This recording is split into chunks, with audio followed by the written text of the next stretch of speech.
السلام عليكم صاحبيال halkani waxaan idinkugu soo gudbinayaa xikmado xula oo ku saabsan aamuska iyo hadal yarida hadaba ka bogasho haboon ha caadaysan markasta qaylo maxaa yeelay qofka ku fahmaya wuxuu si buuxda u dhageysanayaa codkaaga balse uma baahna inaad cod sare kula hadasho sirtaadu waa ku daboolnaato aamusnaan maxaa yeelay aamusnaantu adiga waxay ku tahay raaxo sidoo kale dadka kalena raaxo ay u tahay weliba dadka kale aamusnaantaadu aad iyo aad ay muhiim ugu tahay maxaa yeelay waxaad ka ceshatay dhibkaaga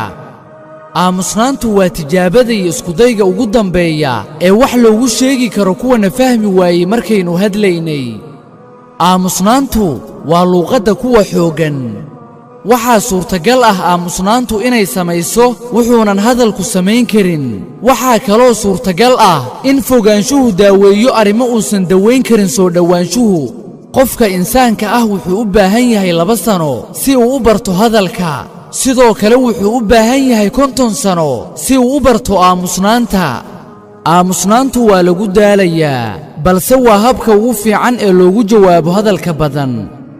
aamusnaantu mararka qaarkood micno uma ahan inaynu aqbalnay wax walba balse mararka qaar waxay macno u tahay inaynu ku daalnay fasiraadda badan hadalka badani wuxuu daliil u yahay daciiftinimada qalbiga aamusnaantuna